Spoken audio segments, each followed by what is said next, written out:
In 1952, at the height of the Cold War, an unknowing government agent was administered LSD every day for nearly 3 months. The same year, hundreds of civilians became human experiments to test the effectiveness of brainwashing methods. From illicit drugs to lethal diseases to isolation and hypnosis, no stone was left unturned in this project. And no, these experiments weren't happening in the Soviet Union, China, or North Korea. They were happening right here in the United States. A few years later, the novel The Manchurian Candidate was published with some eerie similarities to the real project. Known officially as Project MK Ultra, this operation was designed to see just how much free will a person could be forced to give up. Due to the top-secret nature of the project, it's impossible to measure the success as well as the human cost. We know many people died at the hands of these experiments, but we don't know what prices survivors paid or are still paying. Conspiracy theories aside, we don't know if this was the last such project or not. History does have a way of repeating itself. Project MK Ultra ran from 1951 to 1964 and was completely secret at the time.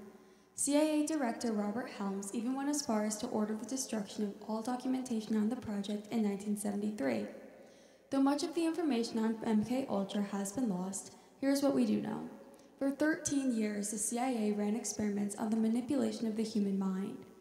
They used a wide variety of tactics, including LSD, total isolation and deprivation of senses, forced addiction and withdrawal, and even dengue fever. In 1975, the operation was finally uncovered. After a government scandal, a team known as the Select Committee to Study Government Operations with respect to intelligence activities, later renamed the Pike Committee, was formed. They began their investigation into Project MK Ultra, but came up with little. When the first death via these experiments was uncovered, one man in particular took it upon himself to explore more deeply. He even went as far as to write a book, which is still the primary source of information on this operation to this day. With the help of lawyers, John Marks was able to obtain thousands of documents outlining the financial history, which had been spared from the hands of Robert Helms. By piecing together these documents with others that had been redacted, the Pike Committee was able to come up with a comprehensive picture of MK Ultra. Beginning with the original memo of MK Ultra, can we get control of an individual to the point where he will do our bidding against his will and even against fundamental laws of nature such as self-preservation? We can see just how morally wrong this is. The road to MK Ultra and the violation of ethical standards previously set in place was paved by the perceived potential threat of other nations during the Cold War. In 1949, the Hungarian government held a show trial for Cardinal Joseph Medzensky, in which he confessed to crimes he supposedly did not commit. The CIA claimed Medzensky appeared to be drunk or as if he'd been acting. In order to protect national security, the first director of Central Intelligence, Roscoe Hillenkoetter, authorized funds to be set aside and put towards counter-interrogation methods. In 1950, Project Bluebird was created, marking what would become various unethical research experiments conducted in the name of national security. Bluebird's primary objectives were discovering means of conditioning personnel to prevent unauthorized extraction of information from them, investigating the possibility of control of an individual by application of special interrogation techniques, memory enhancement, and establishing defensive means for preventing hostile control of agency personnel. These objectives would continue throughout the MK Ultra program. At first, the focus of the experiments was defense, protect Americans from potential threats from communist countries. At the closing of World War II, the United States had seen firsthand what humanity was capable of. Success would ensure U.S. agents wouldn't succumb to interrogation techniques. But then some of the first offensive experiments happening started in Japan during the Korean War. Under the cover of conducting polygraph work, agents tested a potential truth serum of the depressant sodium amytal with the stimulant benzodrine, both dangerous chemicals.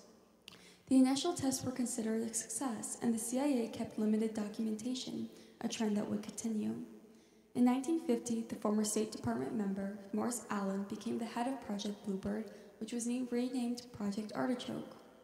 This shift in responsibility from the CIA's Office of Scientific Intelligence to the CIA's Inspection and Security Office led to an even more offensive nature of the project. While the regulations for Project Artichoke prohibited experiments that could result in death, the charter did allow the project to be conducted in secret, creating a loophole of sorts. So when the U.S. Navy gave $300,000 to psychology professor Richard Wendt to study a variety of drugs on his students in an attempt to produce amnesia, no heads were turned.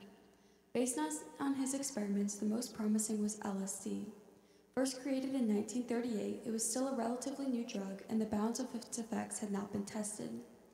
Knowing this danger, the experiments continued, bypassing dozens of legal and ethical laws, including the Hippocratic Oath, U.S. Constitution, Nuremberg Code, and the United Nations Declaration of Human Rights.